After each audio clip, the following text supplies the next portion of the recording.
кетіп қойдым. Ане ұрысып жатыр инстадастар, ұрысып жатыр. Кетіп қойды деп айтты. Кетіп қойсын. Шықпай тұрған ма? Орнынан. Зәнім.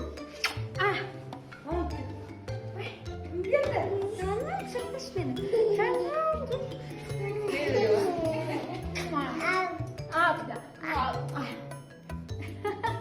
Отандық шоу-бизнестегі жарасымды жұлдызды жұптардың бірі Жанболат Ербатыров пен Жазира Байырбекова отбасылық видеомен бөлісіп, жанкүйерлерін қуантты. Қыздарын қайта-қайта құшақтаған ерлі-зайыптылар желідегілерді тәнті етіп, олардың ыстық ықыласына ие болды. Жазира Байырбекова Instagram желісіндегі жеке парақшасында жолдасы екеуінің қызымен түскен видеосын жариялап, елді сүйсіндірді.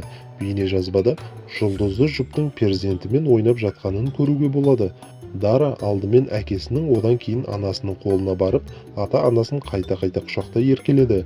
Соған қарағанда, бұл ерлі-зайыптылардың үйге кіріп, қызымен қауышқан сәті болса керек. Желі қолданушылары жұлдызды отбасының ерекше видеосына тәнті болып, оларға деген жылы лебіздерін жарыса білдірген.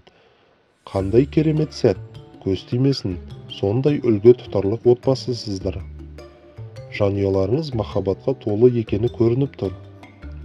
Дара ата-анасын сағынып қалған секілді, қатты қоймай құшақтады ғой. Тәтті қыз қылықтарымен қуанта берсін. Сіздерге көз тоймайды, өте керемет жанұясыздар. Не деген мейірім, бақытты болыңыздар. Тентек қыздың қылықтарын қызықтап жүре беріңіздер, деп жазуда көпшілік.